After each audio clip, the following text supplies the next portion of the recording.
안녕하세요. 저는 미국에서 유아교육을 전공한 최재진입니다. 저는 한국에서 돌아와 이중언어 놀이학교 기간부터 일반 유치원, 영어 유치원 등에서 근무를 하였습니다. 주로 미취학 아동을 가르치고 있고요. 크게는 중고등학교 입시까지 영어를 가르쳤습니다.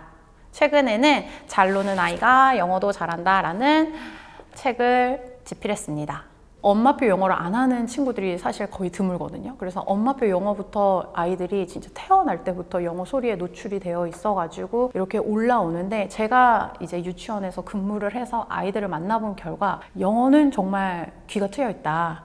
하지만 영어는 하나의 도구일 뿐인데 깊이가 없다라는 말이, 우리가 영어를 쓰기를 하고 영어 말하기를 했을 때 아이들이 컨텐츠가 굉장히 부족하다라는 느낌을 굉장히 많이 받아요. 그럼요, 영어 유치원은 강제로 아웃풋을 끌어내야 하는 시스템이에요. 왜냐면 우리가 사실 아이가 태어났을 때 누워있다가 뒤집기 하고 기구, 이런 일련의 발달 과정들이 있잖아요. 언어도 마찬가지거든요. 특히 성인이 아니라 어린 아이들이 외국어를 배울 때는 먼저 듣다가, 한국말랑 똑같죠. 듣다가 말하다가 이런 일련의 과정들을 거쳐야 되는데, 영어 유치원은 그렇지 않아요. 영어 유치원은 필연적으로 리딩이 강조가 돼야 되고 쓰기가 강조돼야 돼요. 그리고 그걸 하지 않는 놀이식 영어 유치원은 굉장히 많이 없어지고 있는 추세거든요. 놀이식 유치원이더라도 7살쯤 되면, 만 5세가 되면 이 친구들이 소위 말하는 이제 뭐 빅3, 빅5, 3점대 영어 학원을 가기 위한 시험을 봐야 돼요. 근데 이게 어떻게 보면 영어 유치원에서는 트로피 같은 거거든요.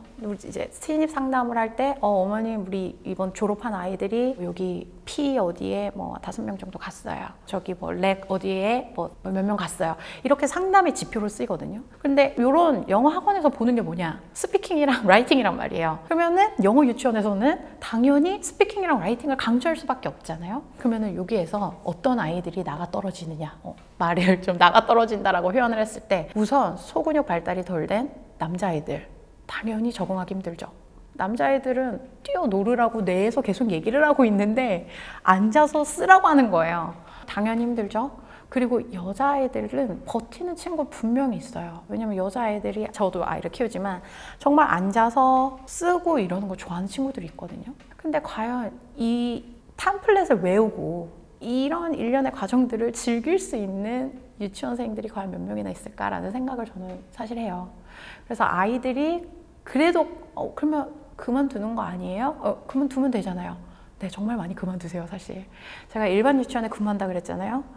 7살쯤 되면 아이들이 영어 유치원에서 리턴하는 애들 정말 많아요. 그런데 올라탔잖아요. 그 사교육 달리기 레이스에 올라탔는데 거기 중간에 멈춰서 내려오실 수 있는 어머님들은 정말 용기가 있는 거예요. 왜냐면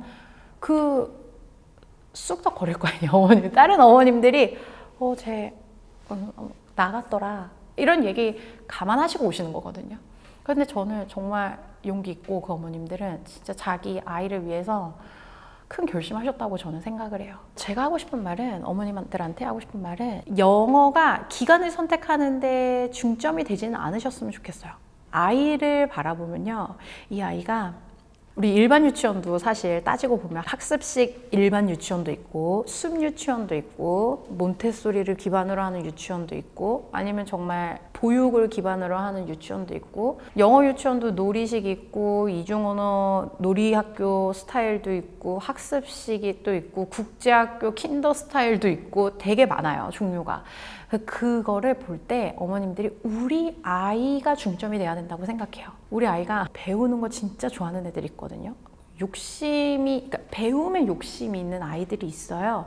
그런 아이들은 사실 학습식 일반 유치원이라던가 학습식 영어 유치원에 가도 잘할 아이예요. 그런데 우리 아이가 잘해, 욕심이 많아. 근데 조금 예민한 친구들이 있어요. 그러면은 이 친구는 조금 고민을 한번 해봐서 이 예민함을 어떻게 내가 봐줄 것인가, 어떻게 케어를 해줄 건가에 대한 고민을 하고 기간을 선택하시는 게 저는 맞다고 생각해요. 왜냐면 영어 유치원을 만약에 우리 아이가 똘똘이 스머프라서 학습식 영어 유치원에 갔어. 근데 예민하다 그랬잖아요. 그러면은 이 예민함을 영어 유치원에서 과연 케어가 가능한가라는 고민을 어머님들이 한 번쯤은 해보셨으면 좋겠어요. 왜냐면 원어민 선생님한테 예를 들면은 화장실을 가고 싶다 얘기를 해야 되는데 이거를 아이가 지금 낯선 환경에서 말도 안 통하는 환경에서 내가 이거를 하는 게 맞는 것인가? 라는 생각을 한 번쯤은 어머님들이 고민을 한번 해보고 넘어가셨으면 좋겠어요. 그러니까 아이를 보세요. 저는 선생님들의 경력을 조금 많이 보는 편이에요. 사실 경력도 보고 학력도 보고 아이를 좋아하는지에 대한 유무도 보고 이런 거 다 너무 좋은데 그게 사실 바깥 외부 환경에서 보면 티가 나지는 않잖아요. 그런데 경력 같은 경우에는 조금 티가 날 수 있어요. 사실 원어민 선생님 구하는 게 요즘은 정말 힘든 시대예요. 왜냐하면 인가학교든 비인가학교든 국제학교가 너무 많이 생겼고 또 영어 유치원도 너무 많이 생겼고 그래서 원어민 선생님들이 되게 많이 그만들 두시고 되게 많이 바뀌세요. 네. 그런데 적어도 원어민 선생님이 이 직장에서 경력이 한 2년은 됐다. 이러면 중간에 우리 선생님이 바뀌겠다라는 걱정은 좀 안 하셔도 되지 않을까라는 생각을 저는 합니다. 그래서 경력을 고경력 선생님이랑 초임 선생님이랑 좀 적당히 섞여 있는 그런 원을 한번 찾아보라고 저는 추천을 드리거든요. 일반 유치원이든 영어 유치원이든. 그래서 고경력 선생님의 이제 노하우와 신입 선생님들의 그런 참심함이 좀 섞이는 그런 곳으로 어머님들이 잘 찾아가셨으면 좋겠습니다. 오리엔테이션에서 충분히 이런 거는 질문을 하고 답변을 받으실 수 있는 부분이에요. 저는 제가 이제 저희 첫째를 대학교 부속 유치원에 보내는데 정말 하는 게 없습니다. 정말 하는 게 없습니다. 근데 아주 아이가 신발이 아주 더러워져서 오고요. 옷이 아주 더러워져서 오고요. 여름 되면은 막 여기 막 진흙. 저번 주에는 올챙이를 보러 가느라고 신발이 물에 빠져서 왔고요. 이렇게 아이가 지저분해지고 여기 막 뭐 사인펜 묻어오고요. 여기 뭐 난리도 아니에요. 여기에 뭐 뭐도 묻어오고. 그게 좋은 유치원이에요. 왜냐하면 아이가 스스로 놀이를 찾아서 몰입을 했다라는 증거가 남아있는 거잖아요. 그런 유치원을 어머님들이 조금 찾아서 보내셨으면 좋겠습니다. 네, 제가 운이 좋게도 여러 곳에서 일을 해봤는데 진짜 운동이었어요. 운동. 제가 왜 그런가 곰곰이 생각해봤는데 미국의 입시 같은 경우에는 정량으로 평가되는 경우가 조금 극히 드물거든요. 정량 평가는 당연한 거죠. SAT의 점수만으로 학교를 들어가진 않아요, 이 친구들이. 그래서 어릴 때부터 다양한 스포츠에 노출을 시키는데 스포츠를 통해서 많은 거를 얻을 수 있죠. 자기조절력도 얻을 수 있고 유연성, 아까 말했던 성장 마인셋 뭐 이런 걸 다 가르치지 않아도 그 스포츠를 통해서 얻을 수가 있거든요. 그리고 아까 말했듯이 미국의 고등학교 입시가 진짜 만만치 않아요. SAT 점수만 띡 해서 띡 갈 수 있는 곳이 아니거든요. 얘네들은 공부랑 사교활동은 기본인데 그 외적으로 각종 대회 나가야 되죠. 봉사활동해야 되죠. 악기 하나쯤은 수준급으로 다뤄야 되죠. 뭐 그리고 체육 대회 같은데 스포츠 이런 것도 당연히 해야 되죠. 그리고 봉사활동 이런 걸 다 통해서 내가 일관된 관심사를 계속 보여왔다라는 게 증명이 돼야 되거든요. 근데 이거를 다 하려면은 체력적으로 정말 시간이 없거든요. 그래서 저는 막 옛날에 여름방학 때였어요. 여름방학 때 오전에는 리딩 캠프를 가요. 아이가 리딩 캠프를 가서 이제 끝나면 이제 미국 같은 경우는 밥을 안 주니까 제가 막 샌드위치를 가서 막 피넛버터 샌드위치를 먹여요. 그리고 수영을 보내요. 수영을 아이가 막 해요. 그러면 또 수영 끝나면 또 간식을 먹여요. 그리고 축구를 또 하러 가는 거예요. 오후에는. 그렇게 어느 날에는 뭐 수영이랑 축구하고 어느 날에는 뭐 축구도 영국에서 막 하시던 선생님이 와가지고 가르쳐 주시고 막 그래요. 팀을 이렇게 자기네들끼리 딱 짜가지고 영국에서 프로로 뛰셨던 분들이시겠죠. 그분 코치님이 오셔가지고 이렇게 또 하시더라고요. 그리고 스포츠는 또 어떻게 보면 소셜 활동의 연장선이거든요. 사실 몸을 계속 쓰면서 대화를 계속 하잖아요. 그래서 조금 더 친해지는 경우도 있고 아이의 스포츠를 보면서 엄마들도 부모님들도 거기서 소셜을 하거든요. 그래서 매주 토요일, 일요일은 교회 가니까 매주 토요일 날에 뭐 이렇게 무슨 사커 게임 같은데 아니면 스윙 및 수영 대회 같은데 가서 엄마들도 인사하고 뭐 이렇게 좀 네트워크의 하나가 아니었을까. 그래요. 자기만의 전통을 만드는 걸 조금 중요시했던 것 같아요. 그러니까 예를 들면은 크리스마스 전에는 우리 집은 뭐뭐를 해. 아니면은 아플 때 우리 집은 무슨 요리를 먹어. 그러니까 이런 자기네 집만의 그런 전통 있잖아요. 그거를 했거든요. 저 같은 경우에는 저도 한번 곰곰이 생각해요. 이 집에서 왜 나를 베이비시터로 고용했을까? 영어도 잘 못하는데? 약간 이랬던 생각을 한번 했거든요. 근데 이 집은 뭘 초점을 맞췄냐면 다양성을 되게 강조했던 집인 거예요. 이 엄마는 다국적 기업의 사장이었고 아빠도 봉사 그런 단체를 운영하고 계셨거든요. 그러니까 다양성에 대한 거를 굉장히 많이 강조하셨어요. 그래서 저한테도 한국에서는 보통 어떤 요리를 해 먹어? 뭐 요런 거 있잖아요. 요런 요리를 그러면 우리 아이들한테 한번 부탁해도 될까? 이렇게 해서 요런 요리 같은 것도 알려주고. 왜냐면 이 친구들이 점점 커면서 미국인들만 교류를 할 거라고 이 어머님들은 생각을 하지 않으신 거예요. 그러니까 너는 커서 이런 친구들도 만날 거고 저런 친구들도 만날 거니까 이런 거를 한 번쯤은 알아보면 좋겠다. 이렇게 생각을 하셨던 것 같아요. 그래서 다양성을 되게 강조를 많이 하셨고 밸류에 있어서는 그리고 아까 말했듯이 스포츠에서 fair play, 공정함 또 굉장히 많이 강조하셨어요. 그리고 저는 주로 보통 따님분들을 많이 가르쳤는데요. 그래서 이제 개인 수업을 보통 했는데 영어 수업을 주로 했죠. 보통 영어 수업을 주로 했는데 조금 이거는 좀 제 선입견일 수도 있는데 제가 딸만 우리 여자친구들만 가르쳐서 그랬는지 몰라도 되게 영어는 중요시하는데 해외로 보내실 생각은 사실 조금 안 하시더라고요.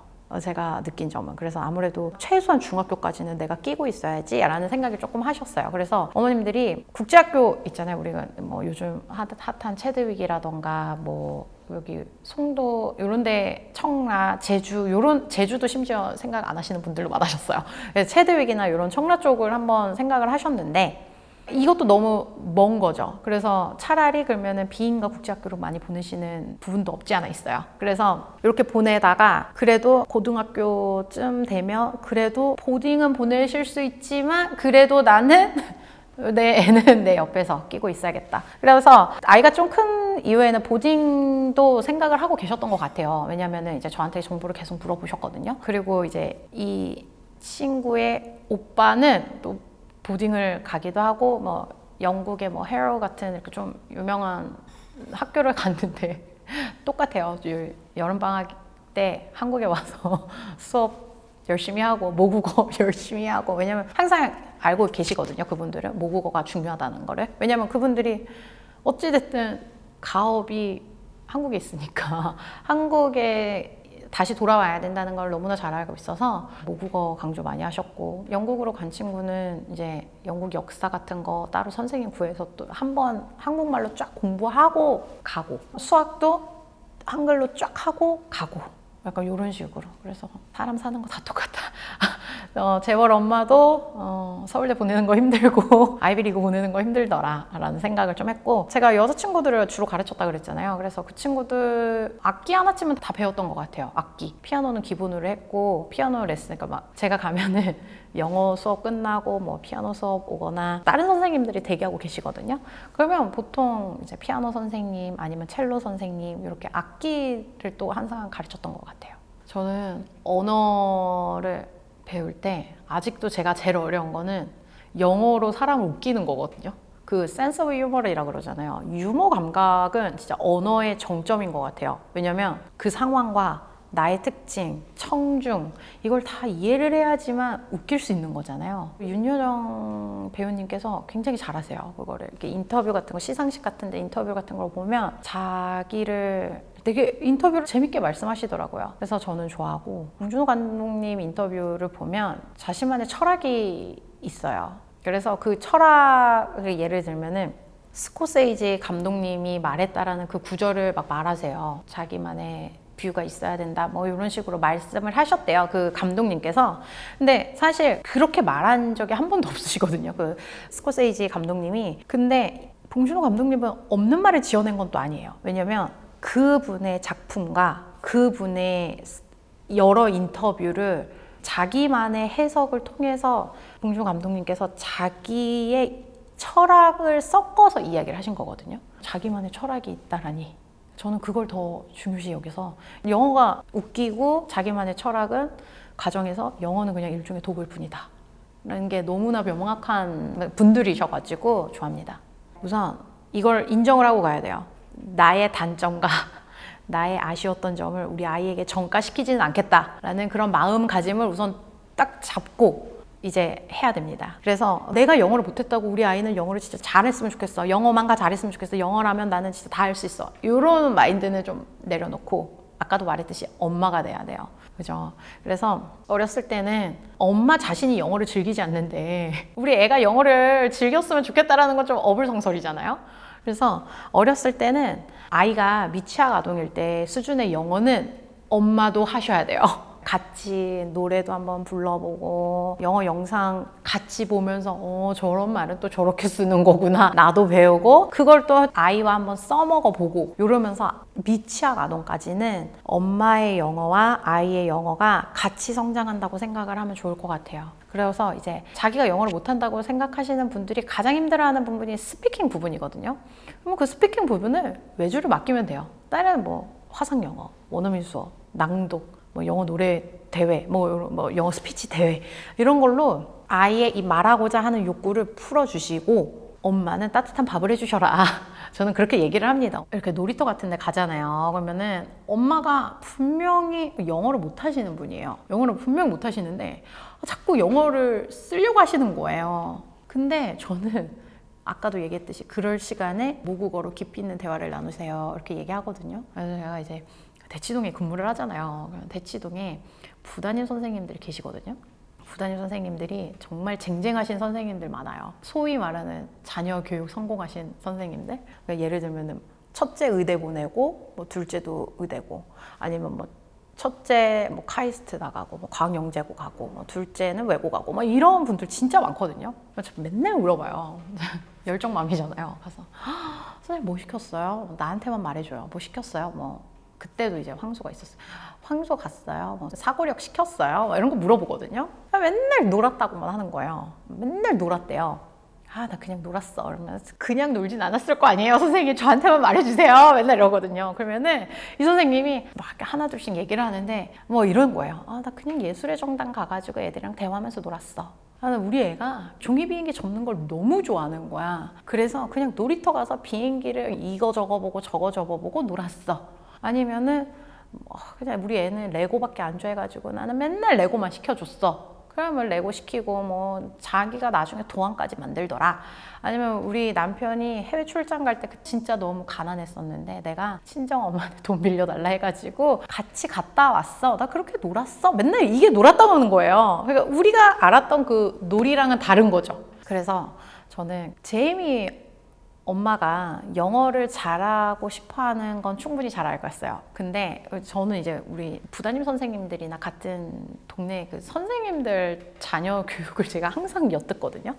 물어보고 그러면은 이 선생님들이 좋은 점이 뭐냐면 아직도 엄마와 자식 관계가 너무나 끈끈해요. 아직도 해외여행 같이 가서 그 말했듯이 역사 여행을 아직도 같이 간다던가 아니면 저기 실리콘밸리에서 일하시는 아들 집에 놀러 간다라던가 뭐 같이 유럽 여행 가거나 아니면 뭐 그분께서 1년에 한 번은 오거나 그러니까 저는 이런 관계가 될 수 있었던 가장 큰 이유는 이 선생님들이 아이를 봤다는 거예요. 선생님 왜 예술의 전당 왜 갔어요? 물어봤거든요. 다른 데 박물관 많잖아요. 그러니까 우리 아이가 예술의 전당 제일 좋아했어. 왜 비행기 접었어요? 팽이도 있잖아요. 저희 아들이 팽이 좋아하거든요.